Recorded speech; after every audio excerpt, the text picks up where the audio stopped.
আমি বক্তৃতা শুনেছি জয়প্রকাশ কর্মর দারুণভাবে হিন্দি ভাষায় সেই চা বাগানের কথা, আদিবাসীদের কথা তুলে ধরেছেন। তাকেও আমার অনেক অনেক অভিনন্দন।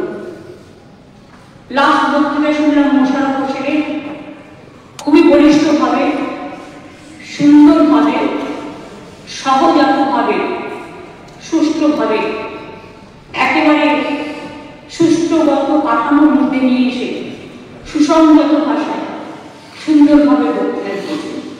পার্লামেন্টের বক্তৃতা এটাই তো নিয়ম, বিধানসভার বক্তৃতা এটাই তো নিয়ম। যদি কারো কিছু বলার থাকে, তার জন্য সময় থাকে, আর্গুমেন্ট দিয়ে কেউ পক্ষে বলবে, কেউ বিপক্ষে বলবে। গণতন্ত্রে এটাই সৌজন্য, গণতন্ত্রে কিন্তু এটাই সৌজন্য।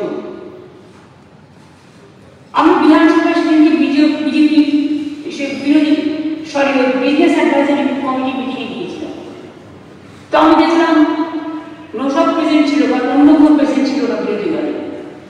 তো আমি মাননীয় স্পিকার মহাশয়কে জিজ্ঞেস করলাম, আপনাদের বিজনেস অ্যাডভাইজারি কমিটি মিটিংয়ে বিরোধী দল আসে না? বললেন যে না, কিন্তু আমাদের পার্টি তো পার্লামেন্টে বিরোধী দল যে মিটিং ডাকে, সরকার যে মিটিং ডাকে, পার্লামেন্টারি পার্টি যে মিটিং ডাকে, বিজনেস অ্যাডভাইজারি কমিটি যে মিটিং ডাকে, আমাদের সাথে ধারাবাহিক বিরোধিতা থাকা সত্ত্বেও, আদর্শগত বিরোধিতা থাকা সত্ত্বেও আমাদের সাংসদরা কিন্তু প্রত্যেকটা মিটিংয়ে অ্যাটেন্ড করে। এটাই পার্লামেন্টারি ডেমোক্রেসির সৌজন্য। মনে রাখবেন, ভারতবর্ষে শুধু একটা বিধানসভা নয়, পশ্চিমবঙ্গ বিধানসভা, ভারতবর্ষে অনেক ফেডারেল স্টেট আছে এবং ডাবল ইঞ্জিন সরকারেরও অনেকগুলো রাজ্য আছে। অনেক সময় আমি লক্ষ্য করেছি রেশিও অনুযায়ী কার কত সদস্য সেই হিসেবে টাইম দেওয়া হয়। আমাদের সংসদরাও তাই, কিন্তু এখানে 50% টাইম দেওয়া হয় বিরোধী দলকে। রেশিও দেখুন, এবার রেশিও দেখে ভাগ করুন কতটা পাওয়া উচিত, কতটা পায়। তা সত্ত্বেও অপপ্রচার, কুৎসা, চক্রান্ত করে, ষড়যন্ত্র করে বলে বেড়াচ্ছে বাইরে বাংলার মর্যাদাকে ক্ষীণ করবার জন্য। নিজেদের সংকীর্ণভাবে উপস্থাপনা করছে যে তাদের নাকি বলতে দেওয়া হয় না। আর কত বলবেন, বলতে বলতে বক বক বক হয়ে যাবে।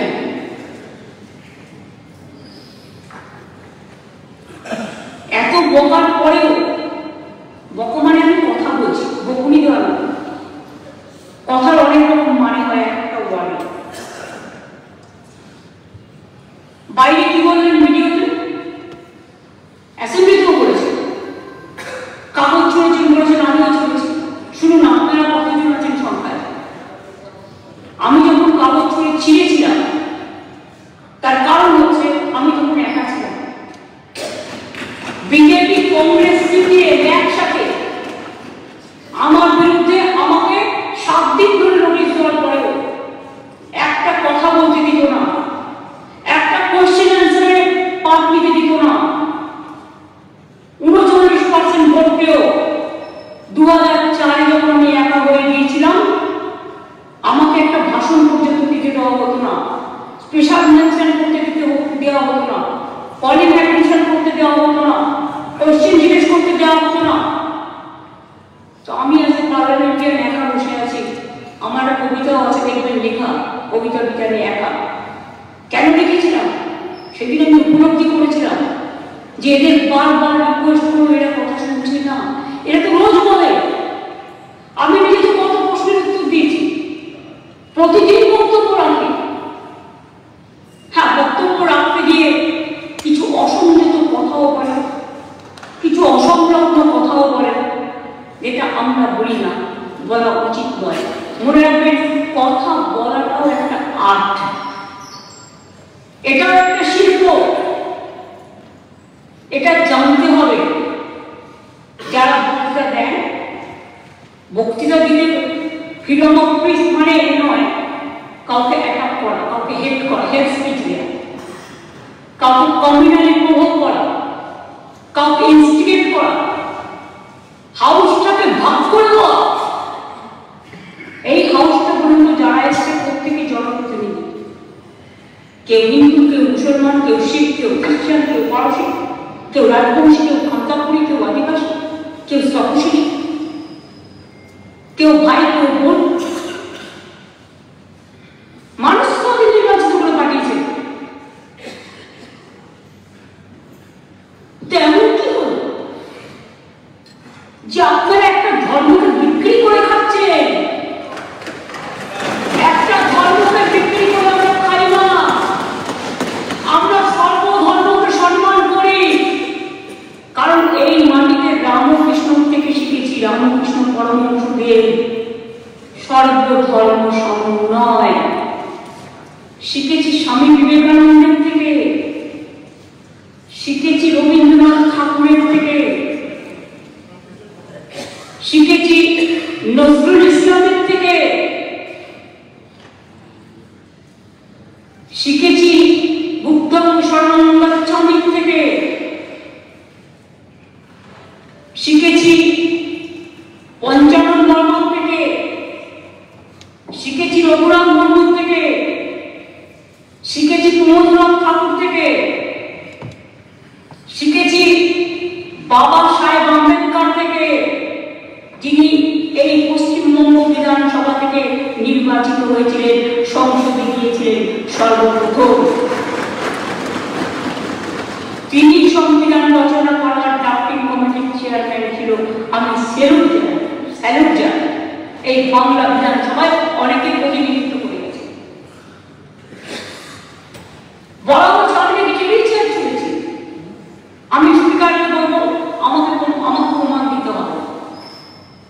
আমি সিঙ্গুরে যখন ঢুকতে দেয়নি, আমি সিঙ্গুর থেকে ফিরে এসে তদানীন্তন বিরোধী দলের নেতা ছিলেন পার্থ চট্টোপাধ্যায়, আমি তার সাথে দেখা করতে আসছিলাম তার অপোজিশন লিডারের ঘরে। ওদের ঘরে আসলাম,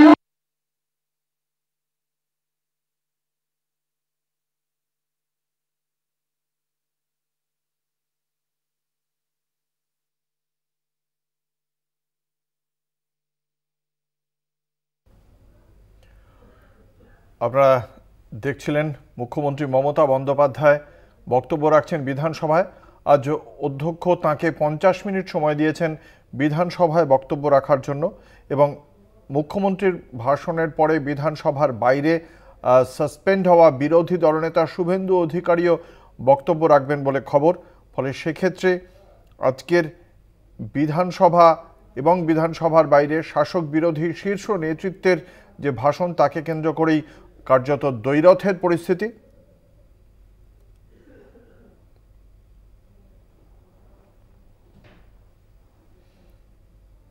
গত সপ্তাহে রাজ্যপালের ভাষণের মধ্য দিয়ে শুরু হয়েছে বিধানসভার বাজেট অধিবেশন। বাজেট পেশ করেন রাজ্যের অর্থ প্রতিমন্ত্রী চন্দ্রিমা ভট্টাচার্য।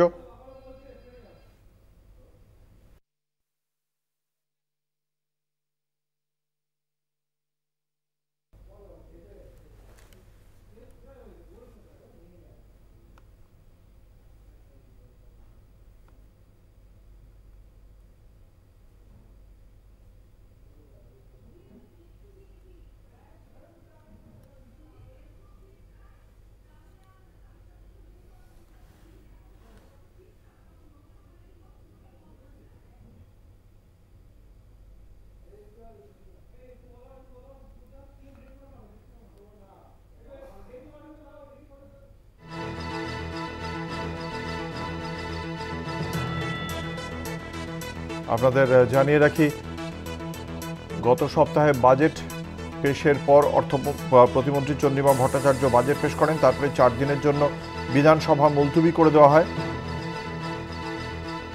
সোমবার থেকে ফের বাজেট অধিবেশনের কার্যাবলী শুরু হয়েছে।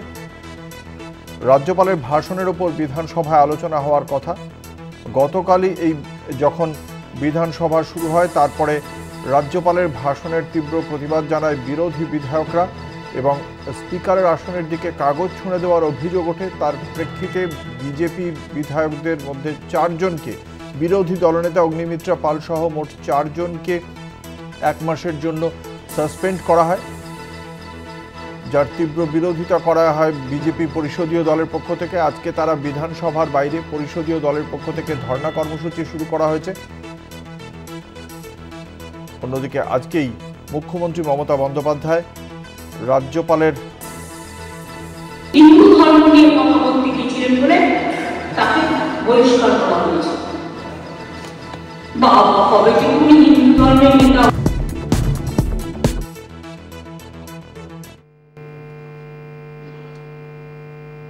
হিন্দু ধর্মটা কি এত ছোট?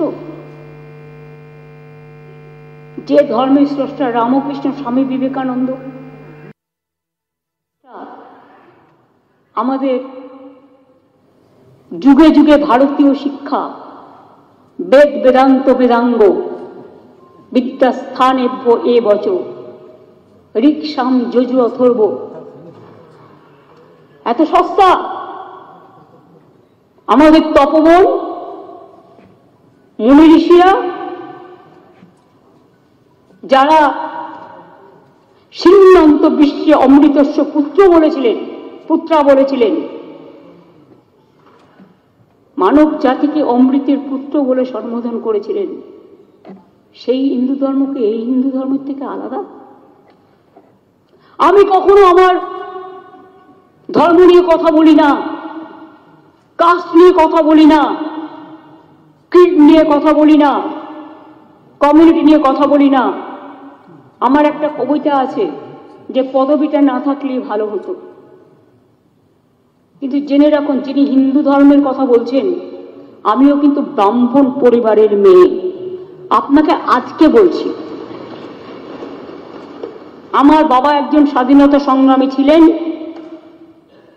তার কাছ থেকে চণ্ডীপাঠ আমার শেখা, এবং তাকে এলাকায় সবাই পণ্ডিত বাবু বলে চিনতেন। মারা গেছেন মাত্র 40-42 বছর বয়সে, তখন আমরা খুব ছোট। তার মধ্যেই যা শিক্ষা পেয়েছিলাম সবাইকে ভালোবাসার শিক্ষা। মার কাছেও তাই। আপনারা আমাকে 50 টাকা লাগালে দিন আমার গায়ে ফোস্কা পড়বে না, কিন্তু সবার পিতা মাতা তার হৃদয়ে স্থান পায় সম্মানের সাথে। আপনি কথায় কথায় পিতৃদেবতাকে আক্রমণ করে বলেন, আমি বলতে চাই না কথাটা, কিন্তু আমি বলছি কোট করে, আমি তারপরে উইথড্র করে নেবো যেটা বলেছে যে মমতা ব্যানার্জি কি ভাবেন সবটা তার বাবার সম্পত্তি। না, আই উইথড্র দ্যাট ওয়ার্ড। আপনাদের জানবার জন্য বললাম। আমার বাবার অনেক সম্পত্তি ছিল, দেবত্ব সম্পত্তি, আমরা একটুও নিইনি। হ্যাঁ, ছিল, নিজস্ব সম্পত্তি ছিল, নিইনি আমরা, এটা মাথায় রাখবেন।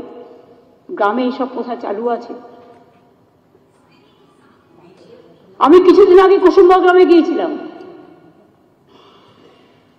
বাবার বড় দাদার ছেলে মেয়েদের ওগুলো দিয়ে দিয়েছে, মানে পুজো পাঠ করতে হয় গ্রামে।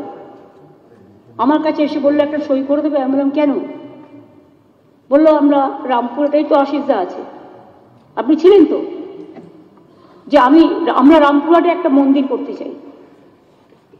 আমি একবারও জিজ্ঞেস করলাম না আমি আদৌ সই করার অধিকারী কিনা, তাও জানি না, কিন্তু ওরা যখন এসে বলল তখন আমি সঙ্গে সঙ্গে সইটা করে দিলাম। আমরা সব ভাবি না। আজকে আমি বলতে বাধ্য হচ্ছি, যারা হিন্দু ধর্ম নিয়ে আমাকে ব্যঙ্গ করছেন তাদের উত্তর দেওয়ার জন্য। আমি যে বাড়িটায় থাকি ভোরবেলা থেকে, মানে ছোটবেলা থেকে, সেই বাড়িটায় মন্দির, একটা শিব মন্দির, সেই দেওয়ালেই, যেখানে আমি মাথা রেখে ঘুমাই। কাজে তোমাদের কারো কিছু করবার ক্ষমতা আমাকে নেই।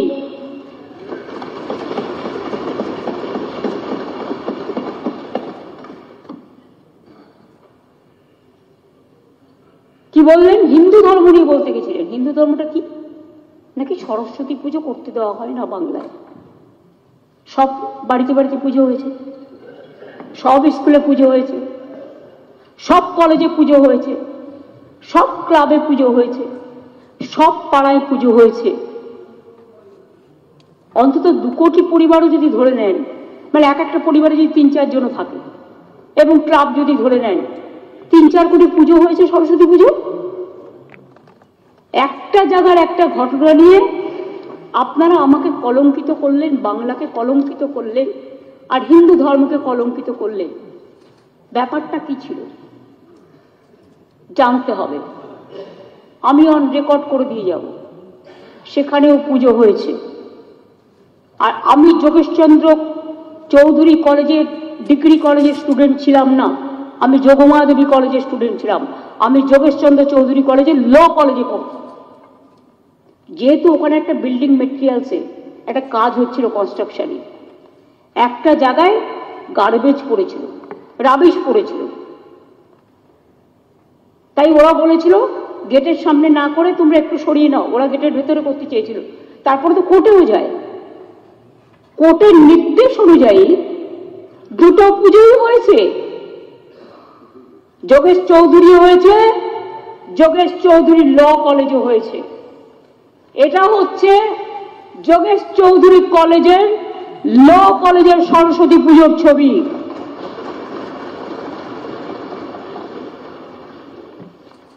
আর এটা হচ্ছে যোগেশচন্দ্র চৌধুরী কলেজের ছবি সরস্বতী পুজোর। আমি এভিডেন্স দিয়ে প্রমাণ করে দিলাম এবং অন রেকর্ড আমি এই দুটো স্পিকারের কাছে হাউসে আমি টেবিলে রেকর্ড করতে চাই। এত মিথ্যে, এত কুৎসা। आगे तो बोलते दिल्ली नेतारा ऐसे ममता जी तो सरस्वती पूजा भी नहीं करने देता, दुर्गा पूजा भी नहीं करने देता। कत दुर्गा पूजा है, कत सरस्वती पूजा है, कत लक्ष्मी पूजो है, कत गणेश पूजो है, कत भोले बाबा है, कत सर्वधर्मेर है। আমাকে বলেছে আমি নাকি হিন্দু ধর্মকে তাচ্ছিল্য করি আর আমি মুসলিম লীগ করি। আমাকে এই জীবনে এসেও শুনতে হবে এত সংগ্রাম করার পর যে জম্মু কাশ্মীরের টেরোরিস্টদের সাথে আমার সম্পর্ক আর বাংলাদেশের সাথে টেরোরিস্টদের সাথে আমার সম্পর্ক। আমি স্পিকার স্যার বাংলার মানুষকে বলবো যদি প্রমাণ করতে পারেন একদিনে মুখ্যমন্ত্রী তো ছেড়ে দিয়ে চলে যাব, কিন্তু আপনি মুখের ভাষায় আপনি বিরোধী দল নেতা হিসাবে যে অ্যালিগেশন করেছেন আমি প্রধানমন্ত্রীকে চিঠি দিয়ে জানাবো এ কথা আপনি বলতে পারেন কিনা, আর যদি আমি টেরোরিস্ট হই প্রধানমন্ত্রী আমাকে জানাবেন।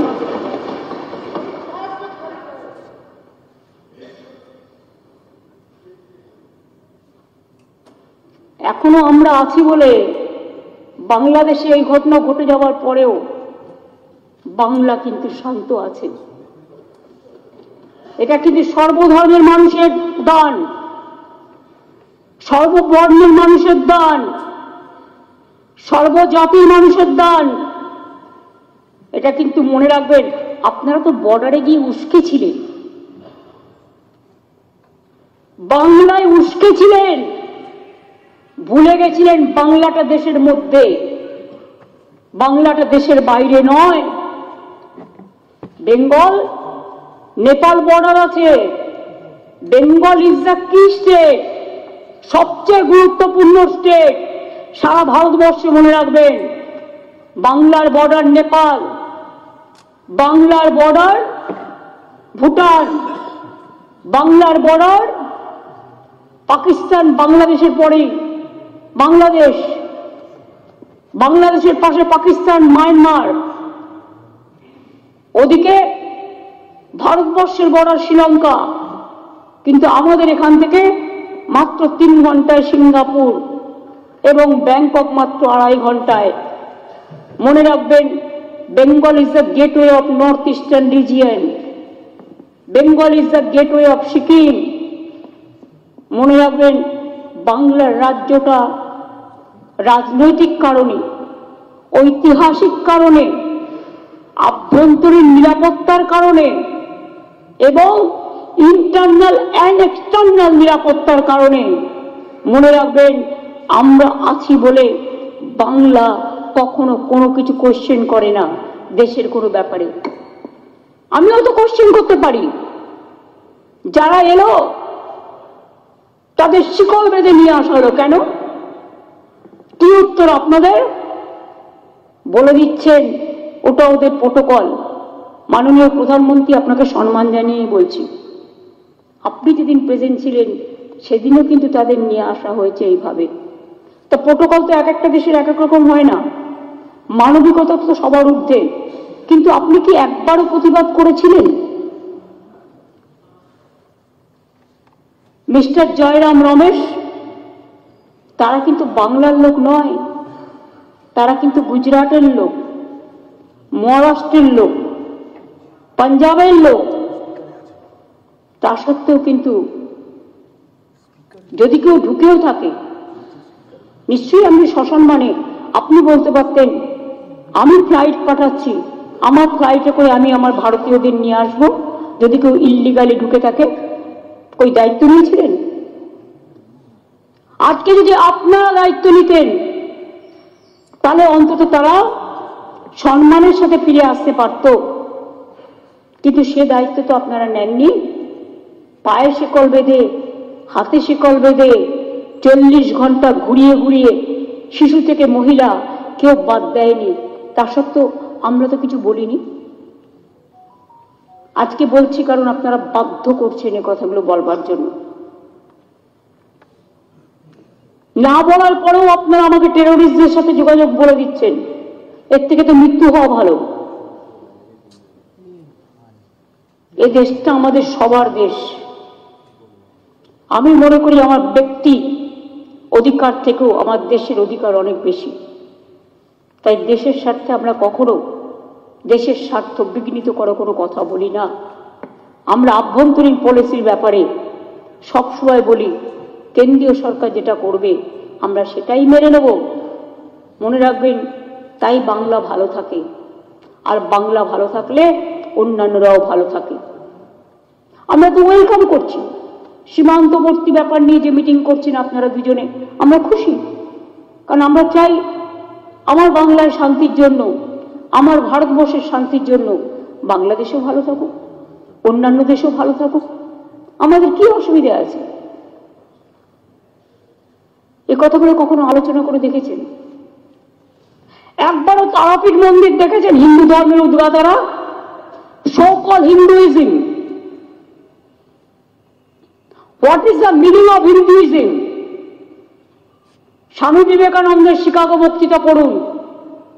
It's a universal religion.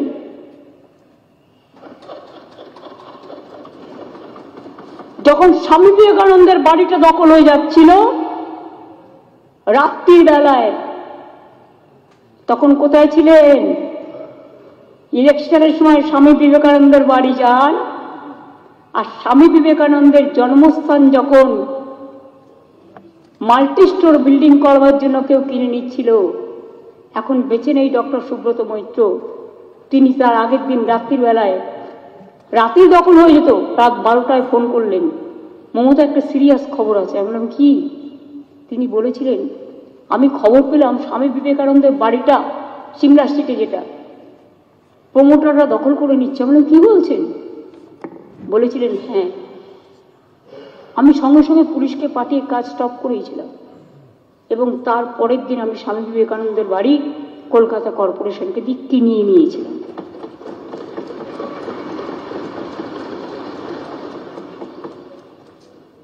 Sister Nivedita,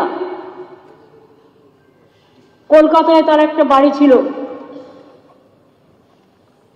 সেই বাড়িটাও আমি নিজে দুবার করে গিয়ে আমাদের টাকা দিয়ে কিনে তারপরে তাদের হস্তান্তর করি। দার্জিলিংয়ে সিস্টার নিবেদিতা মারা গিয়েছিলেন যে বাড়িতে, সেই বাড়িটা বিমল গুরুংরা নিয়ে নিয়েছিল। আমি একবার শান্তনু মহারাজ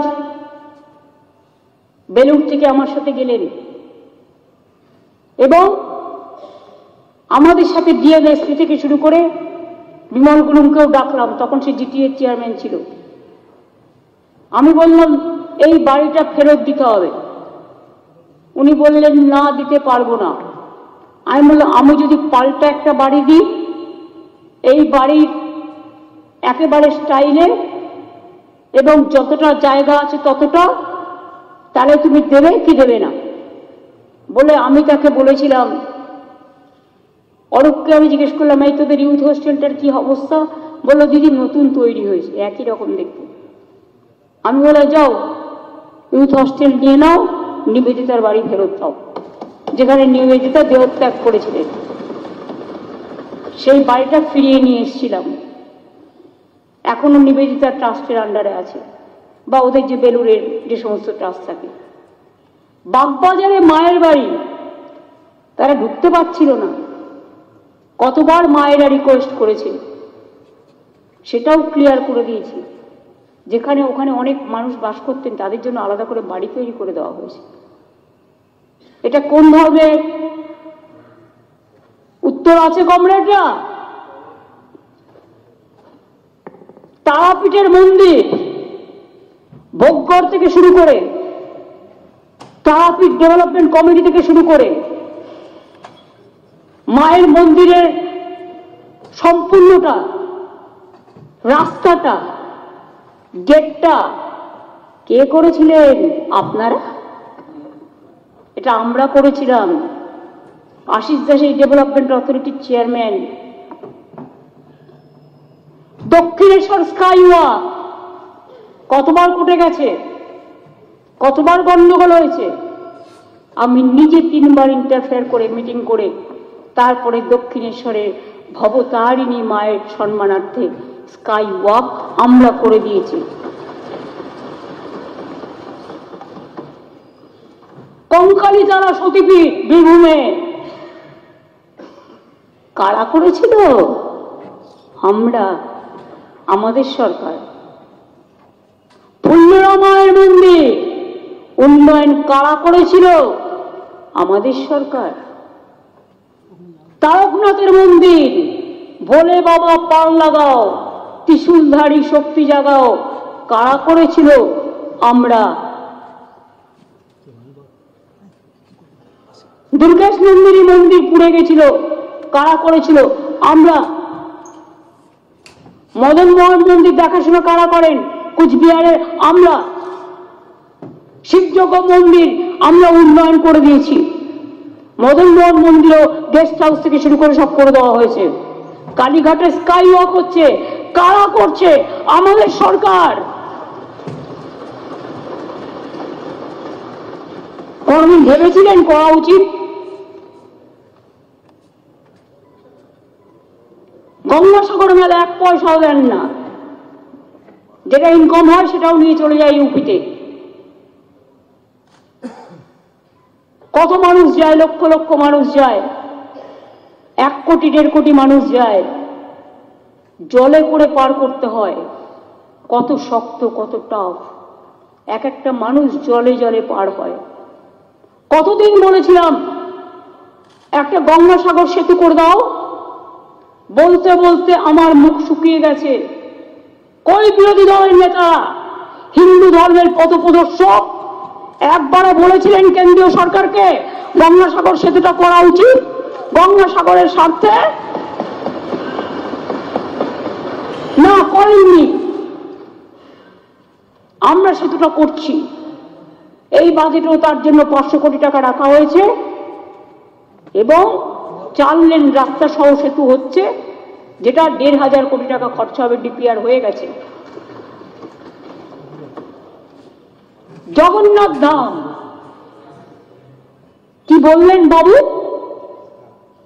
যে বাবু বকবক করতে ভালোবাসেন, বকবক বাবু কি বললেন?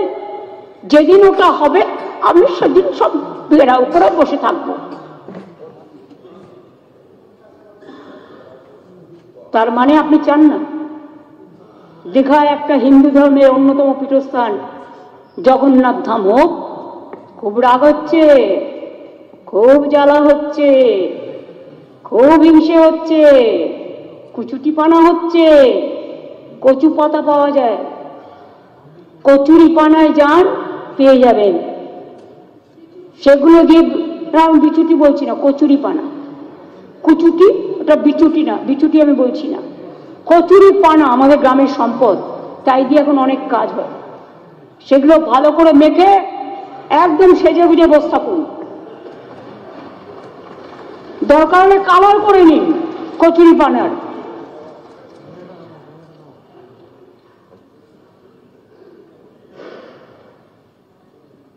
আর মানুষকে মনে করে দিন আমি জগন্নাথ ধাম করতে দেবো না, এত সস্তা। সাহস থাকলে, বুকের পাটা থাকলে আটকাবেন। মনে রাখবেন আমরা চ্যালেঞ্জ অ্যাকসেপ্ট করেছি।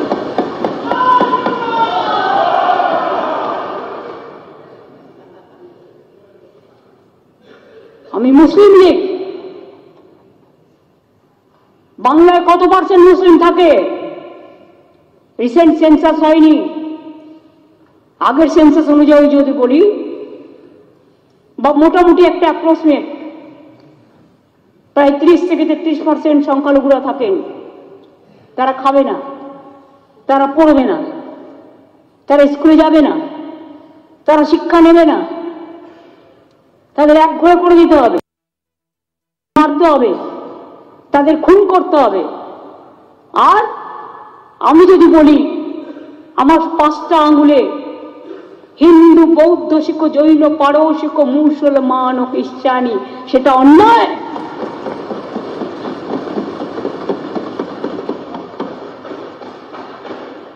একথা শিখেছি নজরুল ইসলামের ভাষায়। তৃণমূলের সিম্বলটাও তাই, পাঞ্জাব, সিন্ধু, গুজরাট ও মারাঠা, দ্রাবিড়, উৎকল, বঙ্গ, একই বৃন্তে দুটো কুসুম, হিন্দু মুসলমান, একজন তার নয়নমণি আর একজন তার প্রাণ। আমাকে মুসলিম লীগ বলছেন? আপনারা তো মুসলিম লীগের সাহায্য নেন ইলেকশনের সময়, তৃণমূলকে হারানোর জন্য, অন্য পার্টিকে হারানোর জন্য। কত সাহায্য নেন? বেলুনটা ফাঁস করব না গ্যাস বেলুনের গ্যাসটা ফাটিয়ে দিয়ে প্রমাণ করব কোনটা সঠিক আর কোনটা বেঠিক? কাউ কিছু বলার আগে মনে রাখবেন, বাজে কথা বললে জনগণই থোতা মুখ ভোতা করে দেবে, আমাদের করতে হবে না। এত যে অশ্লীল কথা বলছেন একটা ধর্মের নামে, এত কুৎসা করছেন, একটা অপপ্রচার করছেন, একদিন তারা যদি একটা আন্দোলনের ডাক দেয়, আপনি নিজেকে সামলে রাখতে পারবেন তো? আমি সবাইকে নিয়ে শান্তিতে চলি। আমাদের এখানে দুর্গা পুজো হয়, কালী পুজো হয়, কেউ আবার শ্যামা পূজাও বলেন। এই তো কদিন বাদে শিবরাত্রি আছে, তারপরে দোল আছে, কদিন আগে শবে বরাত চলে গেল, তথ্যও জানে না, বলল আমি মুসলিম লীগ তাই শবে বরাতের ছুটিতে, শবে বরাতের 2 দিন ছুটি দিয়েছি। I challenge this. এবং ওরা আমাকে দাঁড়ান, ওরা আমাকে ফেস করতে পারে না বলে আমি বলার সময় থাকি না।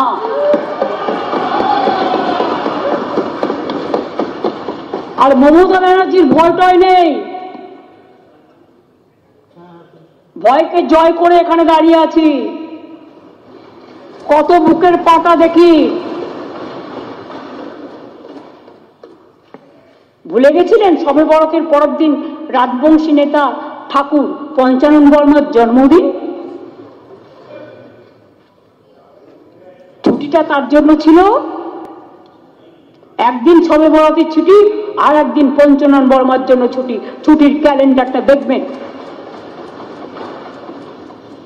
এবং পারলে রাজবংশীদের ভোট চাইতে যাবেন না। পঞ্চানন বর্মার ছুটি নিয়ে যারা এই নোংরা রাজনীতি করেন,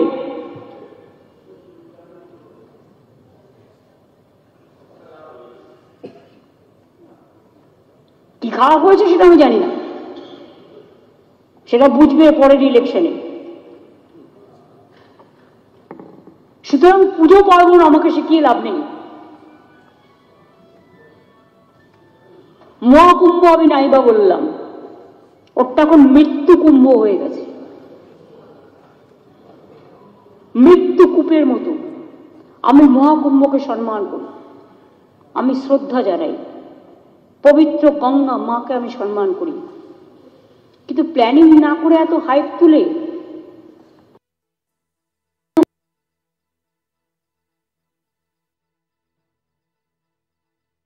কত ডেড বডি ভাসিয়ে দিয়েছেন নদীতে, কত হাজার হাজার, 8 বার আগুন লেগেছে। বড় লোক আর ভিআইপিদের জন্য লক্ষ টাকার ক্যাম্প, আর গরিব লোকেদের, সাধারণ লোকেদের জন্য লাইনে দাঁড়ান 15 ঘন্টা 20 ঘন্টা দাঁড়িয়ে, যদি একটা মাদুরেও বসে 2000 টাকা, 1 কাপ লাল চাও 500 থেকে 2000 টাকা। তারা যে জায়গাটা গিয়ে স্নান করবে সেটা আলাদা, ভিআইপিদের স্নানের জায়গাটা আলাদা। আর সেই জলটা আপনারা দূষিত করেছেন, বিষাক্ত করেছেন মহাকুম্ভের পবিত্র জায়গাটা। সব জায়গায় হাইপ তুলে দিয়েছে। সে একবার হয়েছিল না, গণেশ দুধ খাচ্ছে, সব ওখানে স্নান করো নাহলে পবিত্র হবে না। মৃতদেহের ওপর দিয়ে যারা এই হাইপ তুলছেন আর টাকা কামানোর জন্য ধর্মকে বিক্রি করছেন, তাদের আমি মন থেকে মেনে নিতে পারি না।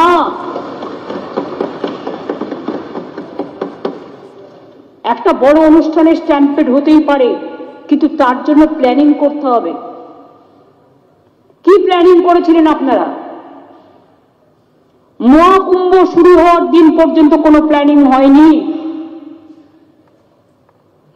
ইভেন এখনো আমি দেখছি আসানসোল থেকে শুরু করে বিহারের লোক এনে ভরছেন, আসানসোলের লোক এনে ভরছেন, বিভিন্ন জায়গার লোক এনে ভরছেন, আর বলছেন চলো সব বিনা পয়সা করে দেবো, ফ্রিতে ট্রেন দিচ্ছেন। আপনি আগে দেখুন আপনার ক্যাপাসিটি আছে কিনা, কত লোক যেতে পারে, কত লোক একটা ট্রেনে যেতে পারে। আমরা তো ট্রেন ভাড়া করে 100 দিনের কাজের টাকা যখন পাচ্ছিল না, জব কার্ড হোল্ডাররা, গরিব মানুষগুলো, টাকা বুক করে, টাকা দিয়ে ট্রেন বুক করা হয়েছিল। করা যায়?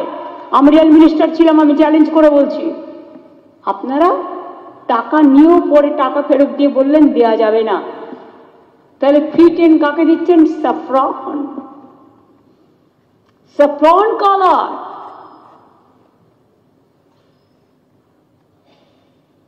এত হাইপ তুলতে গেলেন কেন? এইসব সিরিয়াস প্রোগ্রামে এত হাইপ তুলতে নেই। ফার্স্ট দেখতে হয় ক্যাপাসিটি আছে কিনা, প্ল্যানিংটা ভালো করে করতে হয়। রেলের স্ট্যাম্পেডেও তো অনেক মানুষ মারা গেছে, অনেকে আহত হয়েছেন, কিন্তু তা সত্ত্বেও আমরা খুব সফট লাইনে বলেছি।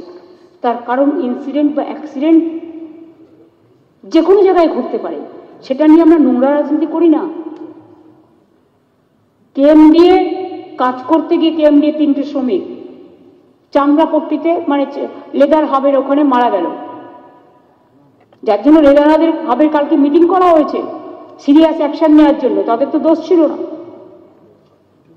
আপনারা কমিশন পাঠাচ্ছেন, চিঠি পাঠাচ্ছেন, আর মহাকুম্ভে এত বড় ঘটনার পরে কটা কমিশন পাঠিয়েছেন, কটা কমিটি পাঠিয়েছেন। এমনকি আমার রাজ্যে যারা ফিরে এসছেন একটা ডেথ সার্টিফিকেটও দেননি, পোস্টমর্টমও করেননি, ইভেন মেডিকেল কলেজ থেকে কেউ সইও করেনি যেখান থেকে ডেড বডি এসছে। শুধুমাত্র যাকে হ্যান্ড ওভার করেছে তাকে সই করিয়ে দিয়েছে। আমি দেখেছি কাগজটা।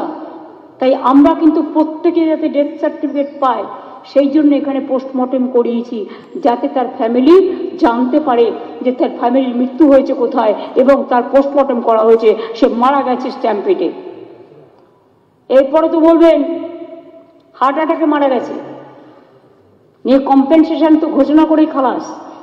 যদি ডেথ সার্টিফিকেট না থাকে, যদি পোস্টমর্টম না করেন, তো কোথার থেকে সে দাবি করবে? তার আইনের হাতটাও তো শক্তিশালী করতে হবে। করেননি তো, এইটুকু কাজও করতে পারেননি। আপনাদের মনে নেই, আমরা যখন প্রথম ক্ষমতায় আসি, আমৃতে একটা ঘটনা হয়েছিল।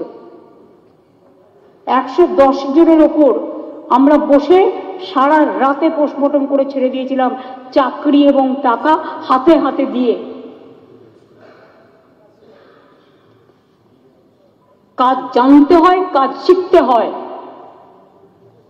আমরা গঙ্গাসাগরের মেলা চলাকালীন কোনো ভিভিআইপি কে অ্যালাউ করি না। গঙ্গাসাগর মেলার আমি যে পরিদর্শন করি, আমাদের তার 6 মাস আগে থেকে মিটিং হয়, এবং আমরা যাদের দায়িত্ব দিই, 4-5 জন মিনিস্টার, অন্যান্যরা এমএলএ এবং অ্যাডমিনিস্ট্রেটিভ অফিসার, তারা 4-5 দিন আগে থেকে ওখানে চলে যায়, এবং সবাই ফিরে যাওয়ার পরে তারা ফিরে আসে। ওই লাল লাইট জাগিয়ে ফো ফো করতে করতে আর ভো ভো করতে করতে সাধারণ মানুষকে ভোকাট্টা করে দিয়ে, আর ভিআইপিদের জন্য হাইট তুলছেন, টাকা তুলছেন, আর গরিব মানুষগুলো কি মানুষ নয়? হিন্দু ধর্মের কথা যারা বলে গর্ববোধ করেন, আমিও গর্ববোধ করি, আমি হিন্দু ধর্মের লোক, কিন্তু আমি সর্বধর্মের লোক, এটা নিয়ে আমি বেশি গর্ববোধ করি। কিন্তু আপনারা আমাকে বলুন, আমার বাড়িতে রোজই পুজো হয়, আমি 3 বার করে পুজো করি, আপনাকে এসে কি বলবো নাকি? ধর্ম যার যার হৃদয়ের ব্যাপার, ধর্মটাকে বিক্রি করে খাওয়ার জায়গা নয়। আপনারা ধর্ম বিক্রি করে দেশটাকে ভাগ করেন, দেশটাকে টুকরো করেন, আমরা করি না।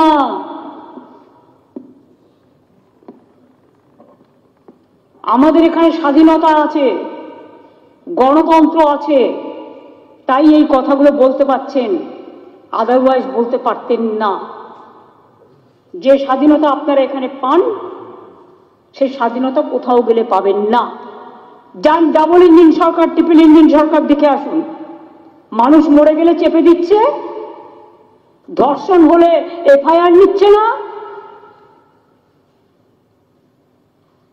আরজি করের মেয়েটি খুন হয়ে গেল, ফাঁসি হলো না, বলছে আমরা মৃত্যুদণ্ড চাই না। তো কি চাও?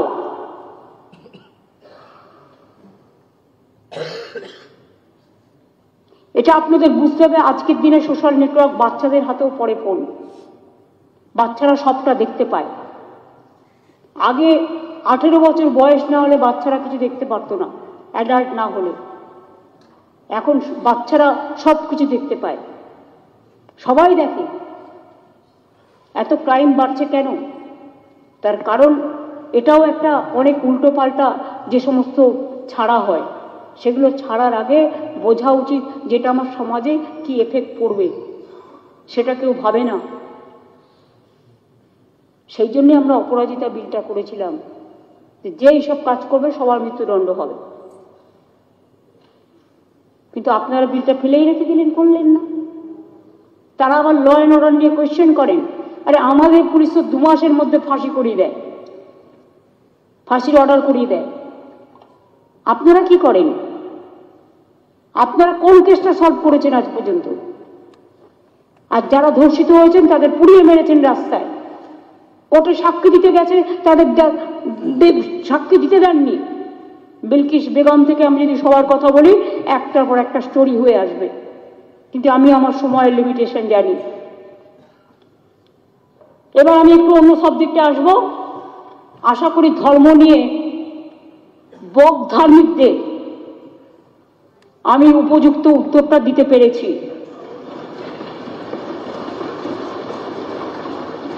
এরপরেও বক ধার্মিকরা যদি বক বক করে ধর্ম বিক্রি করে খান, মনে রাখবেন সাধারণ মানুষ লক্ষ্য করছে।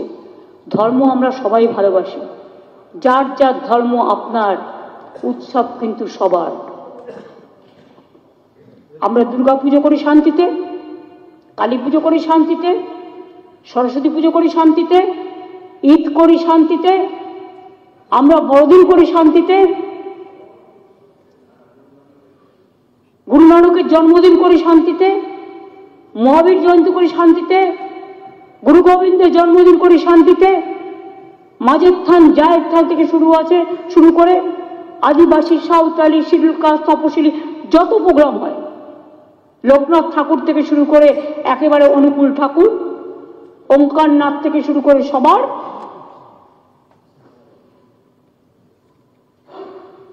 আপনাদের কাছে আমাদের উপদেশ নিতে হবে আর জ্ঞান নিতে হবে। একদিন হঠাৎ বলে ফেললেন মমতা ব্যানার্জিকে বেরোতে দেবো না। আমি হ্যাঁ, অনেক বুকের পাটা রে, মমতা ব্যানার্জি একটা ডাক দেবে না, সেটাই শুধু বুঝিস। ডাকটা দিচ্ছে না, তার কারণ জনগণ যখন সাথে আছে তখন তোদের কথায় কথা লাগাবো আমি কেন? বল কোথায় তোদের বকর বকবকম যখন 100 দিনের টাকা দেয় না? আজকে তো হাউস গর্ব করার মতো 66 লক্ষ জব কার্ড হোল্ডারদের আমরা কাজ দিয়েছি আমাদের নিজেদের টাকায়। কর্মশ্রী প্রকল্প 61 কোটি কর্মদিবস আমরা তৈরি করেছি।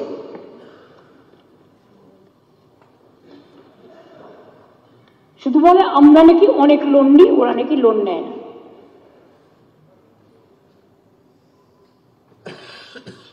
আমাদের ডেট জিএসডিপি রেশিও কেন্দ্রীয় সরকারের থেকে কম।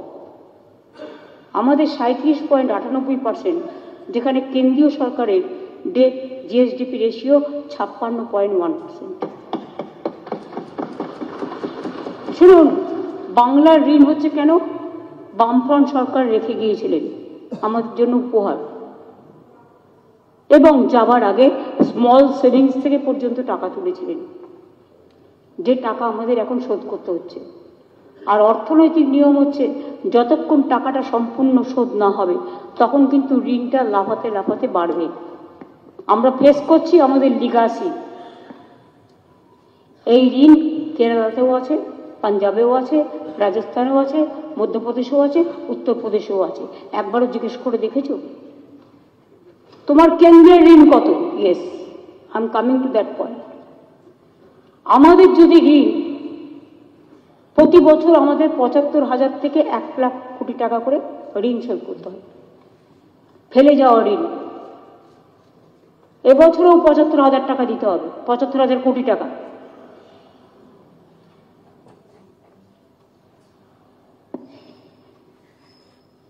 বাংলার মোট ঋণ যেখানে 7,71,000 কোটি টাকা, সেখানে কেন্দ্রীয় ঋণ কত? নেই না, একদম নেই। মিষ্টি ছেলে, বাবু সোনা,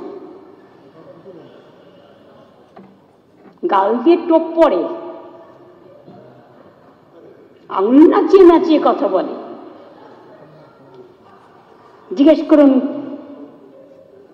তুমি তো এখন গেরুয়া কমরেড, তো গেরুয়া কমরেড বাংলার ঋণ নিয়ে খুব বলো। বাংলার ঋণ হচ্ছে 7,71,000 কোটি টাকা। কেন্দ্রীয় সরকারের ঋণ কত বাবু সোনা? 216 টাকা।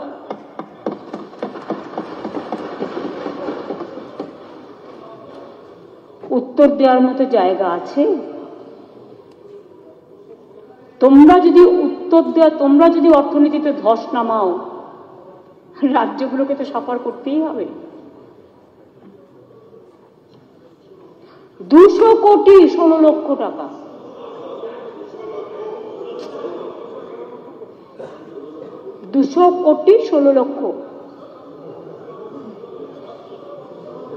ছাড়ো না, আমি তো বলছি আমার ভাষায়। 216 টাকা। তুমি সাপ নিয়ে কোশ্চেন করো, 200 নিয়ে কোশ্চেন করো না।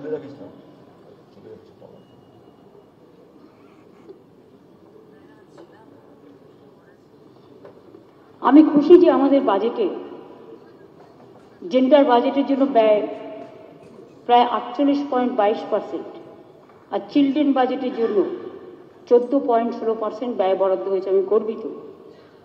অথচ কেন্দ্রীয় সরকার তার বিপুল আর্থিক সক্ষমতা সত্ত্বেও 25-26 সালের বাজেটে জেন্ডার বাজেটের জন্য মাত্র 8.86% এবং চাইল্ড বাজেটের জন্য 2.29% বরাদ্দ করেছে। এটা দুর্ভাগ্যের, আমি ধিক্কার জানাই।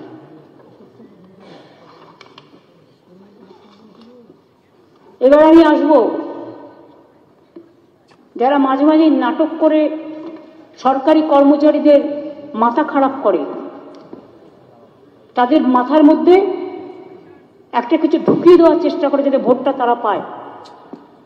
সরকারি কর্মচারীরা আমার গর্ব, আমি বলি ওদের কুৎসায় কান দেবেন না। জেনে রাখুন, রাজ্য সরকারের পে কমিশন অনুযায়ী চলে, তার স্যালারি স্ট্রাকচার আলাদা, কেন্দ্রীয় সরকারের স্যালারি স্ট্রাকচার আলাদা, তারা তাদের মতো চলে। আমরা সিপিএম আমলে কত পর্যন্ত ডিএ হয়েছিল? 35%, 13,000 কোটি টাকা দিতে হয়েছিল। আমরা ডিএ দিয়েছি কত? 2019 সালে আমরা 6th পে কমিশন চালু করি। তার আগে পর্যন্ত আমরা 90% ডিএ দিয়েছিলাম, যার আর্থিক পরিমাণ ছিল 1,67,000 কোটি টাকা। 2019 সালে আমরা যখন 6th পে কমিশন চালু করি, এর ফলে আগের বেসিক পের সঙ্গে 125% ডিএ যোগ করে মাইনে 2.57 গুণ বৃদ্ধি হয়েছে। এই পে কমিশনের অনুযায়ী বর্ধিত বেসিক পের উপর আমরা এখন 14% যে ডিএ অলরেডি দিয়েছি, তাতে 19,000 কোটি টাকা খরচ হয়েছে। এই বাজেটে আমরা আরও 4% ডিএ দিচ্ছি, 18%। অর্থাৎ 2011 সাল থেকে আজ অবধি আমাদের সরকার ডিএ বাবদ প্রায় 25-26 বেড়ে দাঁড়াবে 2 লক্ষ কোটি টাকা। 75,000 কোটি দেনা শোধ করে, গ্রামীণ আবাসের টাকা না পেয়ে, 100 দিনের কাজের টাকা না পেয়ে, বাংলার টাকা না পেয়ে, বাংলার বাড়ির টাকা না পেয়ে, গ্রামীণ রাস্তার টাকা না পেয়ে কি করে করছি একবারও জিজ্ঞেস করবেন না? ক্রেডিট দেওয়া হচ্ছে উচিত। আমাদের প্রায় 94টা সোশ্যাল সিকিউরিটি স্কিম চলে, জন্ম থেকে মৃত্যু অবধি। তা সত্ত্বেও এবার দেখুন, আমাদের উইমেন চাইল্ড ডেভেলপমেন্ট বৃদ্ধি পেয়েছে বাজেটে 28.51 গুণ, এগ্রিকালচারের বরাদ্দ বৃদ্ধি পেয়েছে 13.90 গুণ, পঞ্চায়েত ও গ্রামোন্নয়নে বৃদ্ধি পেয়েছে 12.47 গুণ, হেলথে বৃদ্ধি পেয়েছে 6.5 গুণ, মাইনরিটি অ্যাফেয়ার্সে বৃদ্ধি পেয়েছে 6.7 গুণ। তা সত্ত্বেও ঘাটাল মাস্টার প্ল্যান বরাদ্দ করা হয়েছে, নদী বন্ধন প্রোগ্রাম নেওয়া হয়েছে, গঙ্গাসাগর সেতু করা হচ্ছে, স্মার্টফোন, আইসিডিএস এবং আশার মেয়েদের দেওয়ার জন্য প্রায় 200 কোটি টাকা আরও অতিরিক্ত আমাদের লাগবে। এছাড়াও আরও অন্যান্য অনেক কিছু আছে, যেটা আমি আগেও প্রেস কনফারেন্সে বাজেটের দিন বলেছি বলে আমি সেম কথা রিপিট করব না। আমি কাগজটা দিয়ে দেবো, বলা হয়েছে বলে ধরে নেবেন। আমি দিচ্ছি আমার হয়ে যাওয়ার পরে।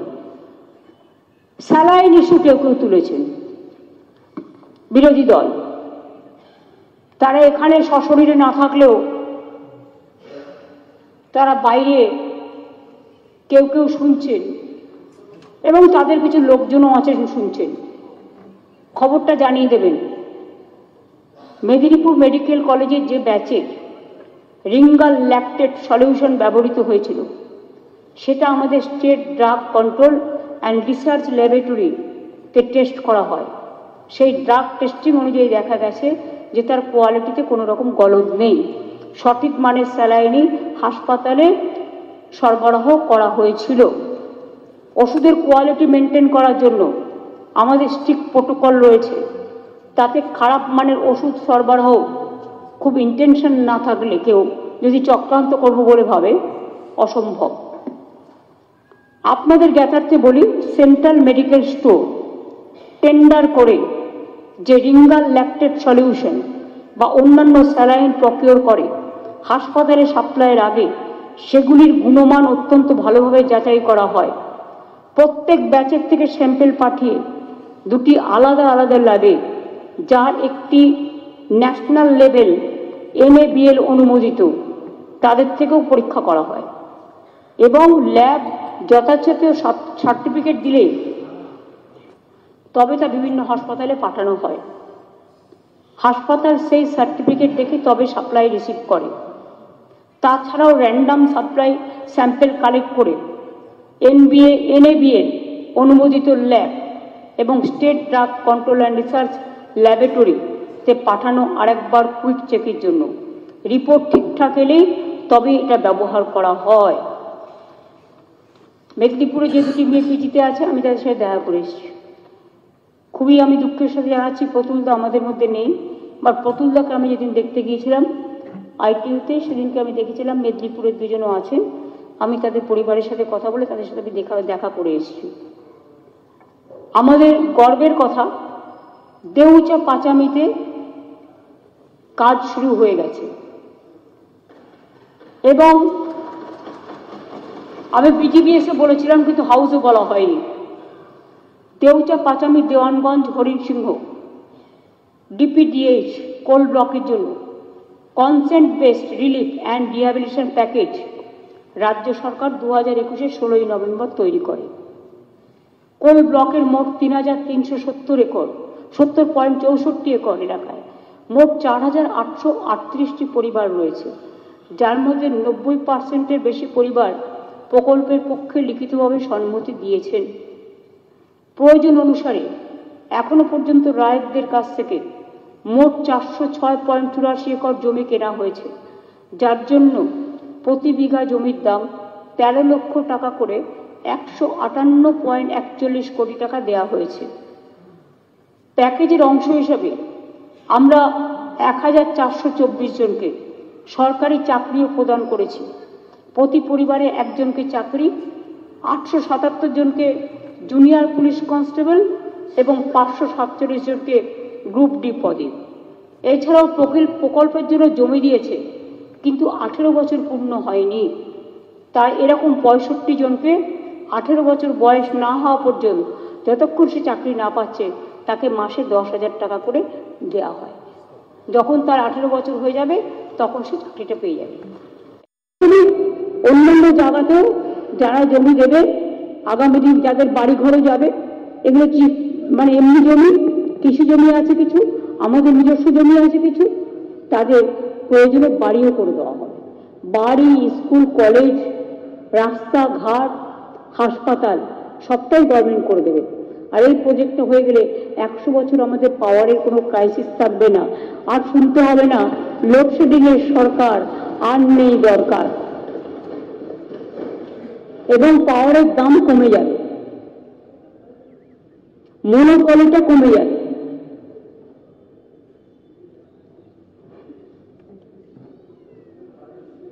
দারিদ্র্য দূরীকরণের ক্ষেত্রে আমরা দৃষ্টান্তমূলক কাজ করতে পেরেছি। 2021 সাল পর্যন্ত 92 লক্ষ মানুষকে দারিদ্র্য সীমার উপরে তুলে আনা হয়েছে। এখন সেই সংখ্যাটি বেড়ে 1,72,00,000 হয়েছে। আপনারা কেউ কেউ সাঁওতালি টিচারদের জন্য বলেছেন, বিরোধী দল। হ্যাঁ, সাঁওতালি টিচার, প্যারা টিচার দেওয়া হয়েছে, তাদের রিক্রুটমেন্টের জন্য নোটিশও জারি করা হয়েছে। কিন্তু আমাদের কিছু বন্ধু বান্ধব যারা আমাদের পছন্দ করে না, তারা OBC কেন রিজার্ভেশন পাবে সেটা নিয়ে কোর্টে মামলা করে হাইকোর্ট থেকে স্টে করেছে। কেসটা এখন সুপ্রিম কোর্টে আছে, সেই জন্য সব রিক্রুটমেন্ট আটকে আছে। কারণ আমাদের নিয়ম ছিল তাদের নিয়ে করা, আমি তাদের বঞ্চিত করতে পারি না। তাই যতক্ষণ এটা ফয়সালা না হচ্ছে, রিক্রুটমেন্টটা দেরি হচ্ছে, because of my common friends from opposition, the jealous people, they are very jealous, হিংসুটে, কুচুটে, চক্রান্তকারী, ষড়যন্ত্রকারী, কারো ভালো সহ্য করতে পারি না। এতে যে লক্ষ লক্ষ ছেলে মেয়ে বাংলার চাকরি হতো সেটাকে তোমরা আটকে দিলে। লজ্জা করে না? কাউকে চাকরি দেওয়ার ক্ষমতা নেই, বন্ধ করে দেওয়ার ব্যবস্থা। তা সত্ত্বেও শুনলে খুশি হবেন, আমরা 2 কোটি ছেলে মেয়ে চাকরির বন্দোবস্ত করেছি বিভিন্ন অর্গানাইজেশনে। শুধু উৎকর্ষ বাংলা থেকে 10 লাখ ছেলে মেয়ে চাকরি পেয়েছে, আরো কয়েক লক্ষ প্রসেসে আছে। খাদ্য সাথী স্কিমে অন্যান্য রাজ্যে দেয় 50%। ওই যে মোদিবাবুর নামে পোস্টার করে না, সব আমরা দিচ্ছি না। একমাত্র এসএসসি কি একটা আছে, একটা কি সার্ভে হয়েছিল আমরা আসার আগে,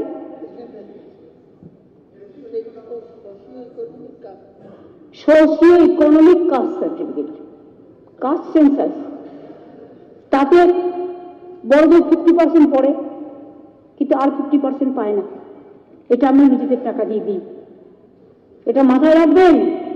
খাদ্য সুরক্ষার ক্ষেত্রে আমরা খাদ্য সাথীতে 8 কোটি 80 লক্ষ লোককে আমরা কার্ড দিই।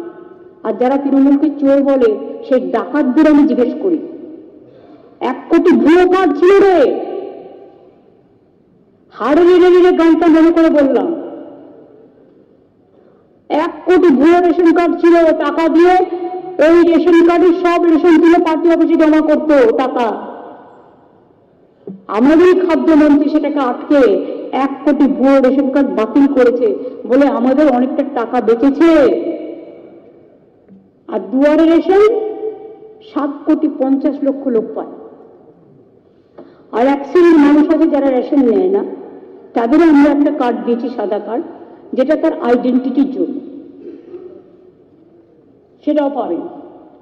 কাস্ট সার্টিফিকেট দিয়ে কেউ কেউ বলেছে, কেউ যদি কাস্ট সার্টিফিকেটই পাচ্ছে না। কাস্ট সার্টিফিকেট মানে বোঝেন? আগে তো কেউ যেত না। আমরা এই দুয়ারে সরকার করে নানা রকম সিস্টেমের মধ্যে দিয়ে, কখনো নরম কখনো গরম প্রক্রিয়ার মধ্যে দিয়ে 2 কোটি লক্ষ লোক কাস্ট সার্টিফিকেট পেয়েছে। Country congratulate the government. আগে নিয়ম কি ছিল? 50 বছর আগেকার কাগজপত্র দেখাতে হবে।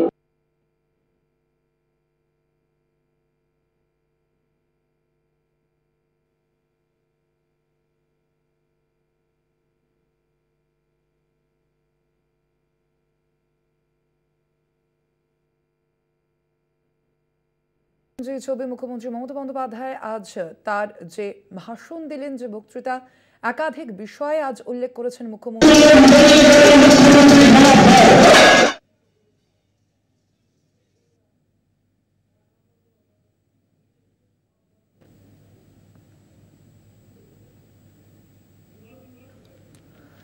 আজ একাধিক বিষয় উল্লেখ করেছেন মুখ্যমন্ত্রী মমতা বন্দ্যোপাধ্যায় বিধানসভায়।